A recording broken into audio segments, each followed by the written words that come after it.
महाराज जी, क्या अपने कर्मों का फल बच्चों का माता पिता पे या माता पिता का बच्चों पे, ऐसा होता है महाराज जी? क्योंकि हम संबंध स्वीकार किए हुए हैं। जैसे आपका बच्चा कहीं जाकर के अधर्म आचरण किया, पुलिस जब आएगी, यही प्रमाण लौकिक प्रमाण से देख लीजिए, तो आपको कड़वे वचन और शासन मिलेगी, क्योंकि वो आपका बेटा है। आप कहोगे मैंने तो कुछ नहीं किया, नहीं तुम उसकी माँ हो, पता है तुम्हें कहाँ होगा वो, तुम्हें बताना पड़ेगा, तुम्हें दंड मिलेगा, क्योंकि वो तुम्हारा बेटा है।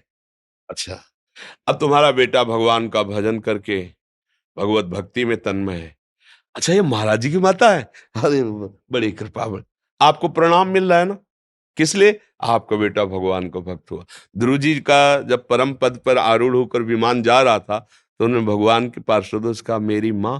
तो बोले वो जो अगला विमान बड़ा तेजस्वी जा रहा है ना, उसमें माँ जा रही है।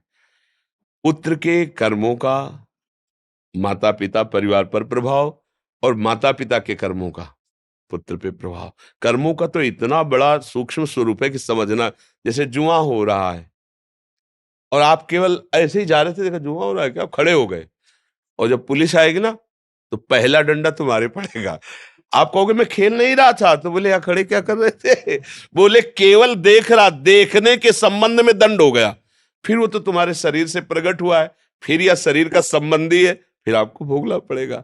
इसीलिए भगवान से प्रार्थना करते हैं कि हमें ऐसा पुत्र मिले, ऐसा पति मिले, हमारा ऐसा परिवार मिले जो भगवान के चरणों में भक्ति रखता हो, हमें ऐसी जगह जन्म मिले जिससे हम, आप भक्त हो लेकिन आपका परिवार अभक्त है, अब वहां वो कोई भी अधर्म आचरण करेगा तो आपको उसका क्लेश भोगना पड़ेगा, नहीं भोगना पड़ेगा।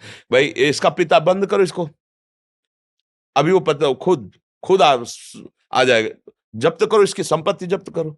जब कोई बहुत अपराधी नहीं मिलता ना, तो उसका परिवार, उसका घर, उसके रिश्ते नाते दूर का मामा लगता है, उसके यहां भी डंडा चलेगा जाके, तुम्हारे यहाँ आया था, नहीं आया था, चार लोगों से पूछेंगे, हड़काएंगे, पूरी जगह देखेंगे, क्यों? बोले दूर का मामा लगता था। थोड़ा भी संबंध धर्मा, ऐसे ही भगवान की भक्ति करने वाले की 21 पीढ़ियां तर जाती, शास्त्र में लिखा 21 पीढ़ियां, क्यों? थोड़ा भी संबंध, क्यों हमारे है, इसी संबंध से उसको लाभ मिल जाता है।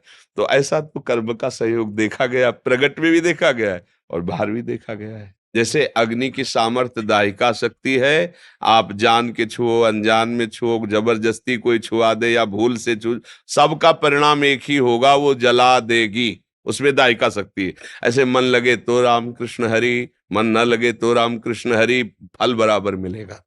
उसमें कोई भाव को भाव न खालसहु, नाम जपत मंगल दिस दसहु। इसलिए निरंतर नाम के प्रति तुम सुदृढ़ भाव रखो, भले न कर पाओ लेकिन भाव ये रखो कि मैं निरंतर जपूंगा, मन लगे या ना लगे, अशांति हो या शांति हो, दुर्गति हो या सदगति हो। अब एक बार तो मैं छक के नाम जप करके देखूंगा, संत जन कहते हैं, शास्त्र कहते हैं, क्या होता है एक बार देखूं।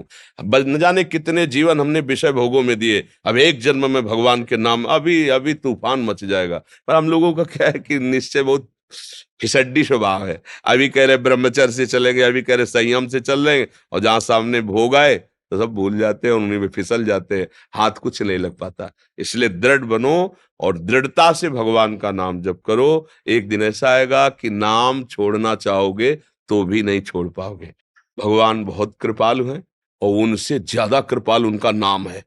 हमको जबरदस्ती रटना है, राधा राधा राधा राधा राधा राधा राधा राधा, परमानंद है। सच्ची कहते हैं, यहां और वहां सुखी रहोगे, इह परलोक सकल सुख पावत, मेरी सो भैया कृष्ण गुण संचु। हरिवंश महाप्रभु कहते हैं, तुम्हें मैं शपथ खा के कहता हूं, अगर तुम कृष्ण कृष्ण और उनके गुणों का गान करोगे तो तुम यहां भी सुखी रहोगे और वहां भी सुखी रहोगे। अभी आपको एक सुई आपकी जानकारी में चुभ होना चाहे तो आप भयभीत हो जाएंगे, अचानक घटना में कुछ लग जाता है तो देखो सह नहीं जाते, हाथ टूट जाता है, हाथ कट जाता है, आप सह जाते हैं।